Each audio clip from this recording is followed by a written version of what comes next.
மணக்க மணக்க மதுரை பாட்டில் தொடங்கி கத்தி இல்லாத ரத்தமில்லாத மதுரையில் எடுத்த படம்தான் ரஜினி முருகன். ரஜினி மீது வெறித்தனமாக பக்தி கொண்டிருக்கும் வக்கீல் தனது நண்பனின் மகனுக்கு ரஜினி முருகன் என்று பெயரை வைக்க படத்தின் தலைப்பு தீர்மானமாகிறது. நல்ல நட்பு சிறிய சண்டையில் பிரிவது மதுரை பக்கத்தில் சாதாரண விஷயம்தான். முறைப்பெண் கீர்த்தி சுரேஷை விரட்டி விரட்டி காதலிக்கும் சிவகார்த்திகேயனை ஒரு பக்கம் அப்பாவின் பேச்சுக்கு கட்டுப்பட்டு சிவகார்த்திகேயனை தவிக்க விட்டாலும் மறுபக்கம் கண்ணாலேயே ஓகே சொல்வதுமாக அழகாக காதல் செய்துள்ளார் கீர்த்தி சுரேஷ். ஹெட்மாஸ்டர் மகனாக இருந்தும் படித்துவிட்டு வேலை வெட்டி இல்லாமல் இருக்கும் ரஜினி முருகனும் பணக்காரர்களை மிரட்டி பணம் பறிக்கும் ஏழரை முகனும் ஒரு கட்டத்தில் மோத அதுதான் படத்திற்கான கதையை நகர்த்துகின்றது. செட்டில் ஆகாமல் ஊரை சுற்றும் பேரன் ரஜினி முருகனுக்காக பல கோடி ரூபாய் மதிப்புள்ள பரம்பரை வீட்டை விற்று சொத்துக்களை பிரித்து கொடுக்க நினைக்கும் தாத்தா ராஜ்கிரண் இந்த படத்தில் அதிகம் ஸ்கோர் செய்துள்ளார். சுப்பிரமணியபுரத்தில் நல்ல வில்லன் சமுத்திரக்கனிக்கும் ரஜினி முருகனில் ஏழரை முகனாக நடித்த சமுத்திரக்கனிக்கும் நிறைய வித்தியாசம் இருக்கத்தான் செய்கின்றது படத்தில்.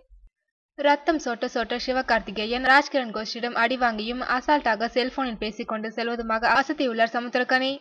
ஆனாலும் சமுத்திரக்கனியை வில்லனாக ஏற்றுக்கொள்ள மனது ஒப்பவில்லை. முதல் சீனில் தொடங்கி கடைசியில் ராஜ்கிரணின் இன்னொரு பேரன் போஸ் பாண்டியாக சிவகார்த்திகேயன் வருவதை எதையும் மிஸ் செய்யாமல் பார்த்து ரசித்துள்ளனர் ரசிகர்கள்.